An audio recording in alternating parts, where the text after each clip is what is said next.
Private వైద్యానికి సంబంధించి అంటే అటు టెస్ట్‌లు కావచ్చు, లేకపోతే మందులు కావచ్చు. వైద్యం కోసం నేను మాట్లాడట్లేదు. డాక్టర్లు సైతం టార్గెట్లు ఇచ్చే పరిస్థితి మనకి కనిపిస్తుంది. దీన్ని ఎలా చూడాల్సిన అవసరం ఉంది? ఇది యాక్చువల్‌గా ఆహ్, ప్రజలు కూడా వచ్చి అడుగుతున్నారు, "సార్ నాకు అక్కడ వేరే హాస్పిటల్‌లో చేశారండి. మళ్ళా యాంజియో చేయండి సార్" అంటారు. హ్మ్. ఎందుకండి అని అడుగుతాను. అడిగితే, "మరి నాకు నమ్మకం లేదు సార్, అక్కడ వేరే వేరే రకాలుగా మాట్లాడుతున్నారండి" అని చెప్తారు. చాలా అసలు సొసైటీలోనే అది తప్పు విషయం. డాక్టర్ అనేవాడు ఏదో లేని దాన్ని క్రియేట్ చేసో, లేకపోతే ఈ పేషెంట్‌కి మనం ఆపరేషన్ చేస్తే మనకు డబ్బులొస్తాయనే దాంతోటి ఆ యాంజియోగ్రామ్ మార్చేవాడు ఎవడో ఉండడు. ఎందుకంటే హ్మ్. అది డిజిటల్ అది. అవును. నువ్వు యూ కెనాట్ చేంజ్. హ్మ్. ఆహ్, ప్రజల్లో అటువంటి అపనమ్మకం ఉంది ఒకటి. అది మా మా హాస్పిటల్స్, ఇండివిడ్యువల్ డాక్టర్స్ కూడా దాన్ని చేంజ్ చేయాల్సిన అవసరం ఉంది. ఓకే.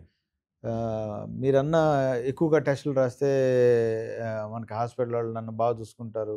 అటువంటి కాన్సెప్ట్ కొన్ని హాస్పిటల్స్‌లో ఉండొచ్చు. కొంతమంది డాక్టర్‌లో ఉండొచ్చు. ఉన్నాయండి. బట్ నడుస్తున్నాయి. దట్ ఈస్ నాట్ యూనిఫార్మ్ ఒకటి. 2 అవును. బిగట్రీ అంటారు దాన్ని. లేతే ఒక రకమైన మోసం అనో లేపోతే హ్మ్. ప్రతి రకమైన సొసైటీలో ఇది ఉందండి. ఇందాక జెప్పాను గదా! ఆరోగ్యశ్రీ అందరికీ అవసరం లేదు. అవును. అందరూ చేసుకుంటున్నారు. అవును. దాని గురించి ఎవరు ప్రశ్నించట్లేదు. అవును.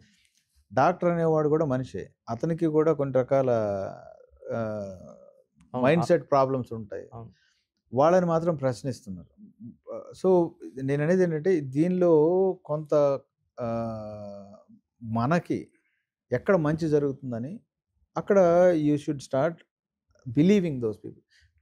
మనకుండే ఆహ్, డి మిస్‌బిలీఫ్‌ని ప్రతి చోట అప్లై చేయకూడదు. దానివల్ల మనకే కదా నష్టం ఫైనల్‌గా. హ్మ్. డాక్టర్ గారు నిజంగానే ఒక 5 టెస్టులు ఎక్స్‌ట్రా అవును. రాసాడు. కానీ నా ఆరోగ్యం కోసమేగా నేనెళ్ళింది. హ్మ్. ఆహ్, అండ్ ఇది ఎంతమంది చేస్తున్నారు నిజంగా?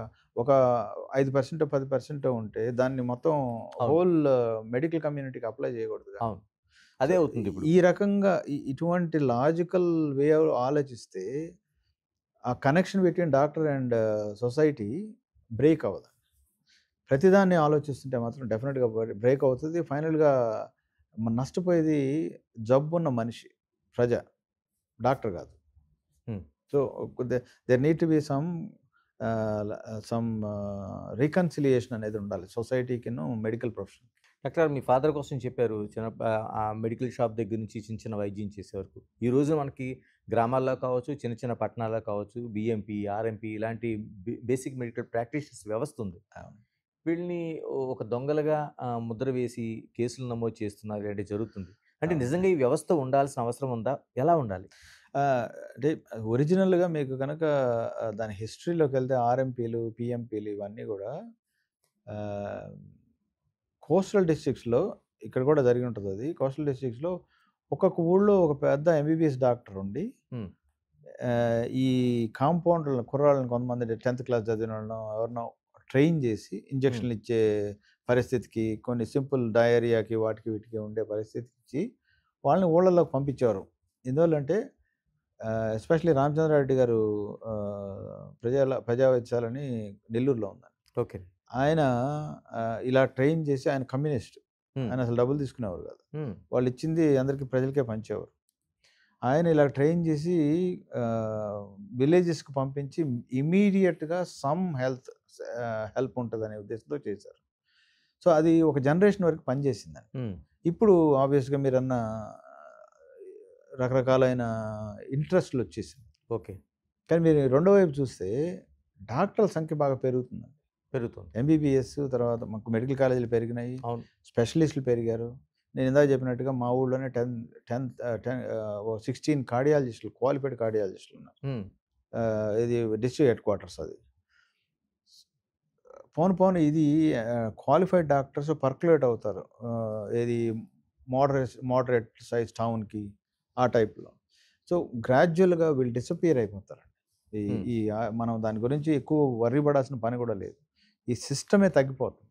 అంటే ఇక్కడ వర్రీ చెందాల్సిందేంటంటే అండి, ఈ డాక్టర్ల వ్యవస్థని వాళ్ళకి చాలా హాస్పిటల్స్ కిక్ బ్యాక్ ఇచ్చి, వాళ్ళని ప్రమోట్ చేసుకునేలాగా అంటే మీలాంటి హాస్పిటల్స్‌కి అవసరం లేదు కానీ, చాలా వరకు అలాంటి ప్రమోషన్ చేసే ఒక వ్యవస్థను తయారు చేస్తున్నారు వాళ్ళు. అవును. అంటే ప్రతి సొసైటీలో మనం గనక చూసినట్లయితే there is always something negative in any society because of self interest. Hmm. ఇవన్నీ ఎప్పుడు పోతాయంటే evolving the society itself. Hmm. దానికి ఇప్పుడు మన సొసైటీని ఇవాళ ఇవాల్వింగ్ సొసైటీ కిందే చూడాలి. కొన్ని రకాల సోషల్ సిస్టమ్స్ కొన్ని మంచి ఇంట్రెస్ట్‌తో తయారైనా గానీ, అది స్లోగా బ్యాడ్ ఇంటెన్షన్స్‌లోకి వెళ్ళినప్పుడు, ఒక జనరేషన్ కంప్లీట్‌గా మారితే గానీ, ఈ సిస్టమ్స్ మారవండి. సింపుల్ ఎగ్జాంపుల్ ఈజ్ ఇప్పుడు యూపీఐ గానీ, లేకపోతే ఆధార్ కార్డ్ గానీ, ఇవన్నీ అవును. ఎందుకొచ్చినాయండి? అవును. అవును. Because somebody decided that this is not right. అవును. అకౌంటబిలిటీ పెరిగింది కదా ఇవాళ. సో, అదే విధంగా నేను అనుకోవడం ఇంకొక 1 జనరేషన్ కనుక మారితే, ఈ కంప్లీట్‌గా ఈ ప్రక్షాళన జరుగుతదండి. అసలు ఇది నాకైతే చాలా పాజిటివ్ హోప్ ఉంది. అంటే సామాన్యుడు ధైర్యంగా ప్రైవేట్ హాస్పిటల్‌కెళ్ళి వైద్యం చేయించుకునే పరిస్థితులు వస్తాయంటారు. 100% వస్తుంది. హ్మ్. 100% వస్తది. I have strong belief in that. Lot of doctors are good people. ఫండమెంటల్‌గా సొసైటీ ఏం చేస్తుందంటే అందరిని ఒకటే బకెట్‌లో చూస్తుంది.